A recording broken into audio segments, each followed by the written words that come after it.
Welcome to Joydeep Chowdhury express. After a long time একটা long video, তবে খুব লেন্দি নয় বিকজ টাইম ইজ প্রেসিয়াস। আমাদের আজকের টপিক 3 পয়েন্ট লাইটিং সেটআপ, একদম basic lighting setup for small studio or for small home studio. 3 point light মানে তিনটে light আমরা ইউজ করব। একটা লাইট ইজ কি লাইট, আমি আসছি একটা একটা করে কোনটা কোথায় ইউজ করছি, কিভাবে ইউজ করছি পুরোটা আমি লাইভ ডেমনস্ট্রেট করছি। একটা ফিল লাইট এবং third one is separation light. প্রথমে আসি কি লাইটের প্রশ্নে। আমাকে এই যে আপনারা দেখতে পাচ্ছেন এটি একটি লাইটে শ্যুট হচ্ছে, এই আমার এইখানটায় একটি রিং লাইট আছে। এটা কি লাইট মানে মেন লাইট, মুখ্য লাইট। এটার পজিশন কেমন হবে? এটার পজিশন থাকবে সাবজেক্ট থেকে কিছুটা উপরে, মানে আমি যেই সাবজেক্ট আমার ফেস থেকে কিছুটা উপরে, এবং ইনক্লাইনেশন অফ দ্য লাইট থাকবে অ্যারাউন্ড 45 ডিগ্রি। আমি থিওরির কথা বলছি, এটা আপনারা অন্যরকম করতে পারেন ফর এক্সপেরিমেন্ট পারপাস। এবং এই লাইটটা এমনভাবে সেট করতে হবে আমার এই দিক ফেসটাকে লিড করবে, অ্যাজ ওয়েল অ্যাজ এই দিকের ফেসে অল্প আলো আসবে, এবং এইখানে আমার এই যে নাকটা আছে সেখান থেকে একটা শ্যাডো ক্রিয়েট হবে। এই লাইটের একটা নাম আছে, পুরোনো ভিডিও দেখতে পারেন বা পরে অন্য ভিডিও আসবে। তো এই হলো আমার মেন লাইট।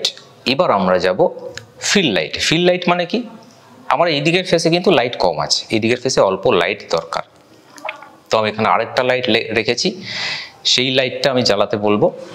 এই লাইটটা জ্বালানো হয়েছে, এদিকের ফেসে কিন্তু আমার লাইট এসে গেছে। এই লাইটের পজিশন কি এবং তার ইন্টেন্সিটি কত? এই লাইটের পজিশন থাকবে এতটা উঁচু না, কিছুটা নিচে থাকবে, এটা আমার প্রেফারেন্স। এবং এই লাইটের ইন্টেন্সিটি একটু কমই থাকবে, যদিও আমরা ইন্টেন্সিটি এখানে কম করতে পারিনি। ইন্টেন্সিটি কম করার চেষ্টা করেছি। একটা এলইডি লাইট জ্বালানো হয়েছে এগেনস্ট অ্যান আমব্রেলা, সেটাকে রিভার্স করে দেওয়া হয়েছে। কিন্তু আমার ঘরটা হোয়াইট, ওয়াল হোয়াইট, সিলিং হোয়াইট, সেখান থেকে রিফ্লেক্টেড হয়ে হিউজ লাইট আমার ফেসে আসছে। এই লাইটটা একটু কম হলে ভালো হয়। আপাতত যেটুকু পথ আমরা এলাম এটা কিন্তু 2 পয়েন্ট লাইটিং। এবার আমরা যাব সেপারেশন লাইটে। তার আগে আমি বলবো আমার ফিল লাইটটা অফ করে দিতে। এবার আমরা কিন্তু সেপারেশন লাইটটা খুব সুন্দর বুঝতে পারবো। সেপারেশন লাইট মানে কি? এই যে আমি বসে আছি, আমার ব্যাকগ্রাউন্ডের সাথে কোনো সেপারেশন অ্যাজ সাচ হয়নি, এটাকে সেপারেট করতে হবে। আমরা এখানে একটা থার্ড লাইট ইনক্লুড করছি, this is called separation light. এটা একটা মূলত স্টিক লাইট জ্বালানো হচ্ছে, সরু স্টিক, যাতে আলোটা সরুভাবে আসে, এবং এটা বার্ন ডোর দেওয়া হয়েছে। এই লাইটটাকে আমি জ্বালাতে বলছি, লাইটটা জ্বলেছে। মূলত লাইটটা আমার এই দিকের ফেসে কিছুটা ঢুকেছে এবং আমার এই শোল্ডারে কিছুটা পড়ছে। এটাকে বলা হয় রিম লাইট বা সেপারেশন লাইট। সেপারেশন লাইট কেন? এই লাইটটা ব্যাকগ্রাউন্ড থেকে আমাকে সেপারেট করছে। এটা গেল নাম্বার 1 টেকনিক। এই একই সেপারেশন লাইট কিন্তু অন্যভাবে ইউজ করা যায়। সেপারেশন লাইট, ডাইরেক্ট সেপারেশন লাইটটাকে আমি অফ করতে বলছি।